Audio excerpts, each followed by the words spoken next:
হে guys welcome back to my YouTube channel. আপোনালোক সকলোকে স্বাগতম জনালোঁ মোৰ অন্য এটা ভিডিঅ'লৈ। আশা কৰিছোঁ আপোনালোক সকলো ভালে আছে। তো গাইজ ভালেনো কেনেকৈ থাকিব, কাৰণ কণ্টিনিউ আজি 2 সপ্তাহ ধৰি কণ্টিনিউ বৰষুণে দি আছে চাৰিওফালে পানী পানী পানী কেৱল পানীহে গাইজ। তো বেলেগ আৰু মই নকওঁ আৰু গাইজ, কাৰণ গমেই পাইছে আপোনালোকে। তো আজি তাৰমানে এটা হঠাৎ খবৰ এটা পালোঁ কি যোনটো মানে মদন কামদেৱ যোৱা গাঁৱৰ ৰাস্তাটোত খুব বোলে পানী গাইছ। তো মোটামুটি মানে এক কঁকাল পানী হৈছে। তো যাওঁ তাক গেলি যাওঁ, যদি সেইটো ৰাস্তাই দি এনেকৈ যাব পাৰোঁ তো কুৰুৱা চুৰুৱা গেলি যাম বুলি ভাবছোঁ। তো ভিডিঅ'টো স্কিপ কৰিব নালাগে, চাই থাকক গাইছ।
বাইক এটা থৈ লৈছোঁ, যাব লাগিব, দেখি আছোঁ গাইছ।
নাহিলে শুয়ে বাচ্চা নাহে গাছি শুয়ে বাচ্চা হেৰি ভয় কৰে, চকুক ভয় কৰে।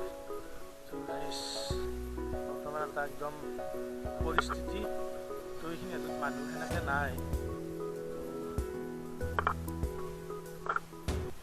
অ' গাইছ, চকুৰ ভয়তে ই অহাই নাছিল, সেইকাৰণে আহিলে।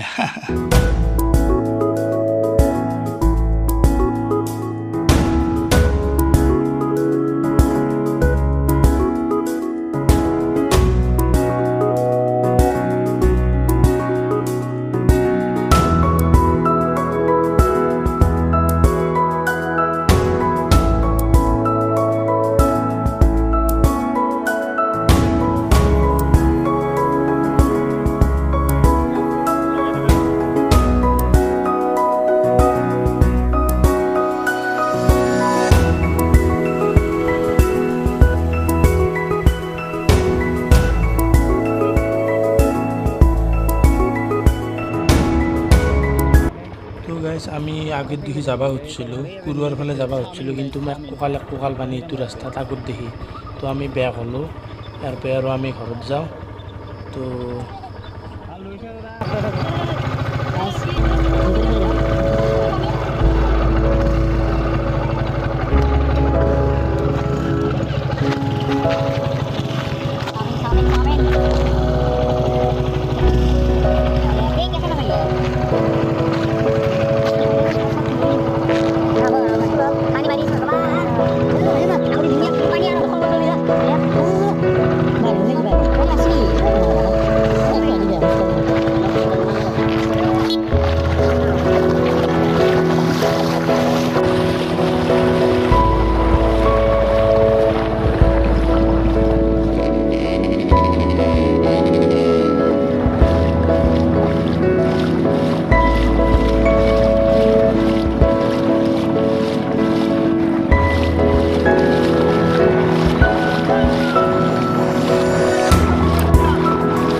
আহি পালোঁ আমি ঘৰ তো ভিডিঅ'টো একদম নৰ্মেল ভিডিঅ' আছিল জাষ্ট আমি মানে কৈছিলোঁ আপোনালোক আৰম্ভণিতে আমি কুৰুৱাৰ ফালে যাম বুলি কিন্তু গাইজ বহুত পানী তাৰমানে বাইক লৈ গৈছিলোঁ আমি তো বাইক লৈ যোৱাৰ কাৰণে পানী দি তাৰমানে আমি যাব নোৱাৰিলোঁ কাৰণ ধাৰ বৈ আছে ৰাস্তাৰ ওপৰত দি পানী মাৰি আছে তো সেইটো কাৰণে আমি আগত গেলি যাব নোৱাৰিলোঁ নহয় তাতে যিকেইটা পাৰিলোঁ আৰু শ্বট ল'ব চেষ্টা কৰিলোঁ আপোনালোক দেখালোঁ তো গাইজ যদি এই ভিডিঅ'টো চাই ভাল পালে এটা লাইক কৰি দিব আৰু যদি চেনেলটো নতুনকৈ আহিছে প্লিজ চেনেলটো ছাবস্ক্ৰাইব কৰি কাষত যিটো বেল আইকন আছে সেইটো প্ৰেছ কৰি অলপ চেক কৰি দিব যাতে মই যেতিয়া নতুন ভিডিঅ' আপলোড কৰোঁ আপোনালোকে লগালগ নটিফিকেশ্যন পায় তো আজিলৈ বাই লগ পাম এটা নতুন ভিডিঅ' তব তক কে লিয়ে গাইজ বাই বাই